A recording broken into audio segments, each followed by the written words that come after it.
नमस्कार दोस्तों, स्वागत है आपका हमारे चैनल द स्पिरिचुअल टेल्स पर।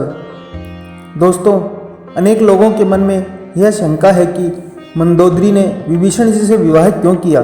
कहा जाता है कि जब रावण सीता जी का हरण करके लाया था तब भी मंदोदरी जी ने इसका विरोध किया था और सीता को पुनः भगवान राम को सौंपने के लिए कहा था, लेकिन रावण ने मंदोदरी की एक न सुनी। इससे यह साबित होता है कि मंदोदरी जी एक धर्मप्राणी स्त्री थी और वह रावण के पापों में अपने मन से सम्मिलित नहीं थी। अद्भुत रामायण के अनुसार इसी कारण विभीषण के राज्याभिषेक के दौरान भगवान श्री राम ने बहुत ही विनम्रता से मंदोदरी जी के समक्ष विभीषण से विवाह करने का प्रस्ताव रखा था। साथ ही उन्होंने मंदोदरी को यह भी याद दिलाया कि वह अभी भी लंका की महारानी और अत्यंत बलशाली रावण की विधवा है।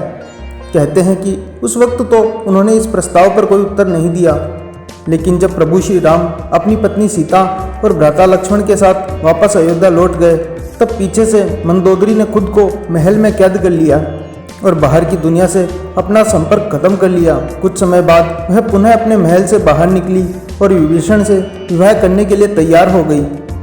हालांकि विद्वानों का ऐसा मानना है कि इस बात में कोई सच्चाई नहीं है और यह तो मात्र किंवदंतियां हैं। साथ ही कुछ विद्वानों का यह भी मानना है कि शास्त्र ऐसे विवाह की अनुमति देते हैं कि यदि पति की मृत्यु हो जाए तो उसके छोटे भाई से विभिन्न परिस्थितियों में विवाह किया जा सकता है। तो शायद भगवान राम ने शास्त्र मर्यादा के अनुसार ही मंदोदरी जी के समक्ष यह प्रस्ताव रखा था, क्योंकि भगवान राम को तो यह पता ही था कि इन दोनों का हृदय अत्यंत पवित्र है। आशा करते हैं आपको यह जानकारी पसंद आई होगी। धन्यवाद।